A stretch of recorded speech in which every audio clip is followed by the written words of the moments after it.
Halo guys, Assalamualaikum warahmatullahi wabarakatuh. Welcome back to my YouTube channel. Kembali lagi di YouTube channel aku, Dea Ardana. Di video kali ini kita lanjut bahas soal seputar literasi membaca bagian bahasa Indonesia. Nah, teman-teman yang ketinggalan pembahasan soal sebelumnya, teman-teman bisa cek di video-video sebelumnya. Membahas tentang literasi keislaman dan juga membahas tentang penalaran akademik. Untuk teman-teman yang pengen gabung grup pejuang UMPTKIN, silahkan lihat link yang ada di deskripsi video ini.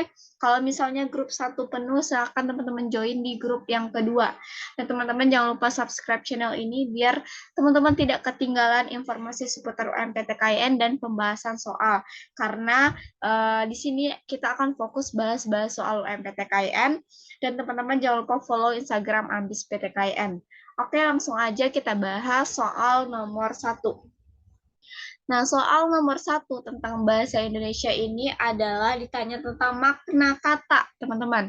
Oke, nah di sini salah satu tips atau trik untuk menjawab soal bahasa Indonesia ataupun soal yang paragrafnya panjang adalah teman-teman baca dulu pertanyaannya, baru teman-teman baca paragrafnya. Oke, coba kita terapkan di soal nomor 1. Nomor 1 pertanyaannya adalah makna kata kinerja dalam kutipan paragraf tersebut adalah. Nah, kita baca nih paragrafnya. PT Telkom Indonesia atau Persero membukakan kinerja keuangan yang semakin baik pada kuartal 3 2019. Perolehan laba bersih pada periode ini sebesar 16,5 triliun. Perolehan tersebut naik 15,6% dibanding periode sama tahun sebelumnya. Sementara pendapatan tercatat 102,6 triliun atau tumbuh 3,5%. Nah, di sini ditanya nih makna kata kinerja ini apa? Yang sesuai dengan kalimat ini gitu. Yang A, sesuatu yang dicapai, atau yang B, sesuatu yang ditargetkan, atau yang C, sesuatu yang diinginkan, atau yang D, sesuatu yang diharapkan, atau yang E, sesuatu yang dianggarkan. Nah, kalau kinerja yang sesuai dengan hal ini pada kalimat ini adalah sesuatu yang dicapai. Kenapa? Karena di sini ada buktinya. Dengan bukti adanya semakin baiknya pada kuartal 3 di 2019. Jadi untuk opsi ini jawabannya A. Kenapa enggak B, C, D, atau E? Kalau misalnya B, sesuatu yang ditargetkan, berarti kalau sesuatu yang ditargetkan tentu belum tentu tercapai. Sedangkan di sini udah tercapai nih di kuartal 3 2019. Sama dengan sesuatu yang diinginkan atau diharapkan. Nah, ini juga sesuatu yang belum jelas nih apakah tercapai atau enggak gitu. Sesuatu yang dianggarkan. Nah, ini juga kurang lebih sama karena sesuatu yang dianggarkan itu adalah sesuatu yang semisal nih kita menganggarkan harga untuk pembangunan ini 100 miliar gitu. Jadi kurang tepat gitu. Dan di dalam KBBI pun teman-teman lihat kinerja itu adalah sesuatu yang dicapai. Oke, kita lanjut soal nomor 2. Soal nomor 2 berkaitan dengan soal pertanyaan nilai moral, teman-teman. Nah, di sini ada pertanyaannya nih. Nilai moral dalam kutipan cerpen tersebut adalah, kita baca dulu cerpennya apa. Aku pun tersadar karena tiba-tiba sepasang sepatu pelanggan sudah tergeletak di depan mataku. Semua lamunanku tentang cerita bapak lenyap sudah. Rupanya sudah terdengar azan maghrib. Kurai sepatu pelanggan itu dan mulai menyemirnya, tanpa menoleh pada langgananku. Hatiku bersorak karena aku dapat rezeki sore ini. Tetapi sebelum tanganku bergerak, si pemilik sepatu mencegahku. Nanti saja menyemirnya, sableng. Kita salat dulu. Nah, di sini ditanya nih, nilai moralnya apa teman-teman yang tepat dengan kutipan cerpen ini gitu. Nah, kita lihat opsi A, mengajak orang untuk beribadah. Yang B, memberi rezeki kepada orang lain. Yang C, mengharap ridha atas setiap pekerjaan. Yang D, mengerjakan sesuatu dengan semangat. Yang E, mensyukuri nikmat yang diberikan Tuhan. Sebenarnya A sampai E ini adalah sesuatu yang positif, teman-teman. Tetapi kita menyesuaikan dengan teks ini, yang mana gitu. Nah, untuk jawaban ini adalah yang A, mengajak orang untuk beribadah. Di mana kita bisa menemukan ini? Kita lihat nih di kata paragraf terakhir. Nanti saja menyamirnya, sabeng, kita salat dulu. Nah, ini ada ajakan untuk melaksanakan ibadah terlebih dahulu, salat dulu. Padahal dia lagi bekerja dan lagi menyemir gitu. Makanya soal ini yang paling tepat adalah yang A. Yang B, memberi rezeki kepada orang lain. Nah, ini juga kurang tepat karena nggak ada dalam paragraf menceritakan tentang memberikan rezeki, kemudian mengharap ridha atas setiap pekerjaan. Ini kurang lebih sama, tapi yang paling tepat adalah yang A, karena emang ada nih ajakan dari seseorang untuk melakukan ibadah atau sholat gitu. Yang D, mengerjakan sesuatu dengan semangat. Nah, ini juga tidak dicerminkan dalam ini, dan nilai moralnya juga nggak terlihat banget yang D. Yang E juga kurang tepat, mensyukuri nikmat yang diberikan Tuhan. Jadi teman-teman, walaupun semua opsinya adalah positif, teman-teman harus lihat kata-kata yang emang sesuai dengan nilai moral yang ada gitu. Mau opsi A, B, C, D, atau E gitu. Oke, kita lanjut soal nomor 3. Soal nomor 3 ditanya tentang kalimat penjelas. Nah, biasanya juga ada soal-soal yang menanyakan tentang kalimat utama. Mungkin next kita akan bahas seputar soal-soal kalimat utama, ide pokok, gagasan utama, dan lain-lain. Nah, di sini ditanya nih, kalimat penjelas yang tidak padu. Tidak padu maksudnya tidak berurut, teman-teman. Dalam paragraf ditunjukkan oleh kalimat angka 1, 2, 3, 4, 5. Coba kita baca. Kalimat 1. Pemerintah Provinsi Jawa Barat membebaskan denda pajak kendaraan bermotor selama 1 bulan. 2. Banyaknya jumlah kendaraan bermotor di Jawa Barat sudah melampaui batas. 3. Program tersebut berlangsung pada 10 November 2019 hingga 10 Desember 2019. 4. Denda gratis ini diadakan demi mengejar target pendapatan APBD. 5. Program ini diyakini dapat menutup capaian DPD Jawa Barat. Nah, kira-kira untuk kalimat yang penjelas yang tidak padu pada kalimat ini adalah, coba kita yang pertama dulu, apakah kalimat 1? Kalau kalimat 1 dihilangkan, berarti kalimat penjelas selanjutnya tidak bisa nih yang 2, 3, 4, dan 5 karena inti kalimatnya ini gitu. Ini bisa disebut dengan kalimat utama gitu. Jadi opsi nomor 1 yang A kurang tepat. Coba opsi yang B nomor 2. Pemerintah Provinsi Jawa Barat membebaskan denda pajak kendaraan bermotor selama 1 bulan.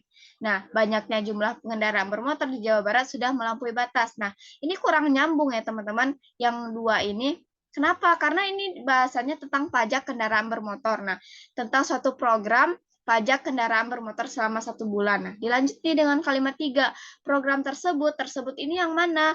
Program denda pajak. Nah, denda pajak. Nah, jadi untuk soal nomor ini yang betul itu jawabannya yang B. Yang tidak padu itu yang B. Seharusnya kalimat 2 ini dihilangkan gitu.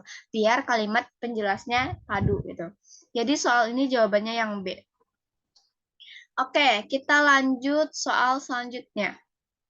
Tentang kata yang tepat nih. Kata yang tepat untuk melengkapi titik-titik di atas. Oke, kita baca dulu nih paragrafnya. Data Perserikatan Bangsa-Bangsa atau PBB menunjukkan selama tahun 2000 hingga 2015, lebih dari 1/5 lahan bumi berkurang. Berkurangnya lahan tersebut merupakan imbas dari diversifikasi titik-titik lahan pertanian serba urbanisasi. Berkurangnya lahan tersebut akan memengaruhi pengurangan produktivitas yang signifikan terhadap lahan hijau. Selain itu, berkurangnya lahan akan menambah daftar merah atau red list pada International Union of Conservation of Nature and Natural Resources atau IUCN. Nah, di sini kata yang tepat untuk melengkapi paragraf tersebut adalah yang A, dikembangkan, yang B, mengembangkan, yang C, pengembangan, yang D, pengembang, atau yang E, berkembang. Coba kita masukin satu-satu ya, opsi A. Opsi A. Berkurangnya lahan tersebut merupakan imbas dari diversifikasi dikembangkan lahar pertanian. Kurang tepat ya teman-teman. Coba yang B. Berkurangnya lahan tersebut merupakan imbas dari diversifikasi mengembangkan lahan. Juga kurang tepat. Yang C. Berkurangnya lahan tersebut merupakan imbas dari diversifikasi pengembangan lahan pertanian serta urbanisasi. Cocok ya teman-teman. Coba kita opsi dulu, opsi C. Sejauh ini masih opsi C. Opsi D, berkurangnya lahan pertanian merupakan imbas dari diversifikasi pengembang lahan. Nah, pengembang kurang ya, pengembangan seharusnya ini juga kurang. Lanjut, berkurangnya lahan tersebut merupakan imbas dari diversifikasi berkembang lahan pertanian juga kurang tepat. Seharusnya adalah pengembangan. Jawabannya yang C. Oke, next kita lanjut. Oke, teman-teman, sebelum kita lanjut, teman-teman yang minat order ebook lolos UMPTKN 2024, silakan WA admin di 0895 10215300. Teman-teman dapat order ebook paket reguler, premium, ataupun paket elite. Nah, khusus untuk paket premium dan elite, teman-teman udah langsung include dapat kelas bimbel bersama admin dan juga langsung diajarkan oleh mentor. Nah, di sini teman-teman akan mendapatkan namanya record materinya, terus teman-teman dapat PPT materinya, dapat bahas soal, dan juga dapat yang namanya tryout gratis premium. Nah, teman-teman silahkan join kalau minat langsung WA di 0895 10215300. Atau teman-teman yang nggak minat e-booknya tapi minat ikut kelas bimbelnya juga bisa langsung WA admin di 0895 10215300. Nah, untuk benefitnya teman-teman bisa baca di sini dan ini juga salah satu review dari teman-teman yang udah join kelas bimbel dan ini adalah kelas kita ada banyak yang udah ikut yang namanya kelas bimbel UMPTKN. Oke, langsung kita bahas soal selanjutnya. Ini untuk testimoni lolosnya banyak banget di IG Ambis PTKN, lebih lengkapnya teman-teman bisa lihat. Oke, lanjut. Di sini ditanya tentang ide pokok. Nah, teman-teman, ide pokok ini mungkin teman-teman agak ragu ya, apa bedanya ide pokok, kalimat utama, gagasan utama, dan lain halnya gitu. Coba kita bahas dulu tentang ide pokok. Ide pokok teks tersebut adalah, di sini, keragaman hayati merupakan kado alam terbesar di negeri ini.